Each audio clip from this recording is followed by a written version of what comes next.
সকলকে জয় যিশু। ধন্যবাদ। আসুন আজকের বাক্য মথি তার 10 অধ্যায় 34 আর 35 পদ দেখে নিই। যদি আমরা 34 আর 35 পদ দেখি তো প্রভু বলছে যে আমি শান্তি দিতে আসি নাই পৃথিবীতে, বরং মনুষ্যের মধ্যে আমি অশান্তি দিতে এসেছি, আর সবার সাথে সবার যাতে বিচ্ছেদ হয় সেই কথা তিনি বলেছেন। তো আমরা যদি এই দুটো পদ পড়ি, মথি তার 10-এর 34 আর 35 পদ, তো অনেকেই না ঘাবড়ে যাব। প্রভু শান্তি দিতে আসেন নাই, তবু প্রভু শান্তিরাজ কোথাও। তিনি নিজেই বলে আমি শান্তিরাজ, অথচ প্রভু শান্তি দিতে আসেনি।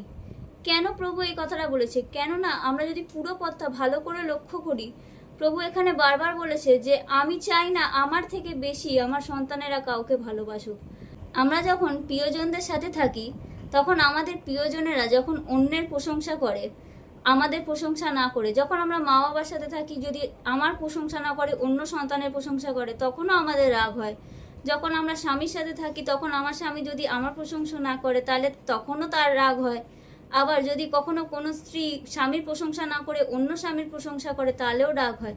ঠিক সেরকম প্রভু আমাদের সম্পর্কে সবার থেকে প্রিয়, মানে আমাদের কাছে তিনি সবার প্রিয়। তো প্রিয় যখন তিনি, তার প্রশংসা তিনি আগে করতে বলেছেন। তাই জন্যই পৃথিবীতে এখন শান্তির অভাব আছে, কেননা যখন আমরা শান্তির অভাবে থাকি, তখনই প্রভু আমাদেরকে সেই একাকিত্ব থেকে দূর করার জন্য প্রভু ঈশ্বরকে রেখেছেন। আমরা ঈশ্বরের গুরুত্ব তখনই বুঝতে পারবো যে প্রভু আমাদের সাথে আছে, যখন আমরা একলা হয়ে যাব। ওই জন্যই এই পদ দুটো লেখা হয়েছে। আমি বোঝাতে পেরেছি বিশ্বাস করি। তো সকলকে জয় যিশু।